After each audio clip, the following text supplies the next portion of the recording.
ஆஹா! கல்யாணத்துக்கு ரெடி ஆயிட்டாருங்க. நம்ம புது மாப்பிள்ளையான விராட். விராட்ன்னு சொல்றத விட வருண்ன்னு சொன்னா எல்லாருக்கும் தெரியும்னு நெனைக்கிறேன். எஸ், அதாவது "அன்பே வா" அப்படின்ற சீரியல் மூலமா மக்கள் மனசுல இடம் பிடிச்சவர் தான் வருண் அப்படின்ற கேரக்டர்ல இடம் பிடிச்சவர் தான் விராட். இவருக்கு எக்கச்சக்கமான ஃபேன்ஸ் இருக்காங்க.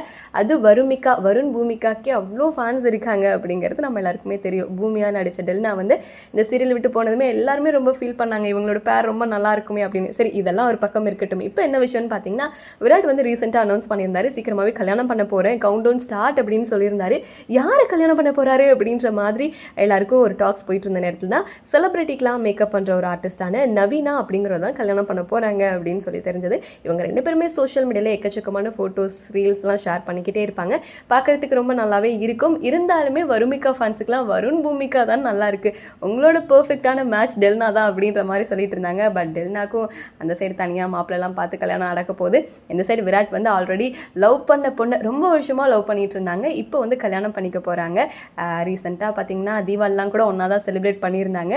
இதை தொடர்ந்து இப்போ கல்யாணத்துக்கான பர்ச்சேஸ்லாம், அதாவது ஷாப்பிங் போயிருக்காங்க மாப்பிள்ளையும் பொண்ணும். ஸோ அதை வந்து அவங்களோட சிஸ்டர் வந்து வீடியோ எடுத்து போட்டிருக்காங்க. அக்காக்கும் பாவாக்கும் நாங்கள் வந்து ட்ரெஸ் எடுக்க போகிறோம் அப்படின்னு ரொம்ப ஹாப்பியாக ஷேர் பண்ணியிருக்காங்க. ஸோ சீக்கிரமாகவே கல்யாணம் நடக்க போகுது அப்படிங்கிறது மட்டும் ஆப்வியஸாக தெரியுது. ஸோ அவங்களோட மேரேஜ் ஃபோட்டோஸ், வீடியோஸ்லாம் பார்க்குறதுக்கு பயங்கர எக்ஸைட்டடாக இருக்குது அப்படின்னு தான் சொல்லணும். ஸோ இந்த அழகான பேருக்கு நம்மளோட விஷயம் தெரிவிச்சுக்கலாம். சரி, ஓகே, உங்களுக்கு வருமிகாவை பிடிக்குமா இல்லைனா விராட் நவீனாவை பிடிக்குமா அப்படின்னு கமெண்ட்டில் சொல்லுங்கள்.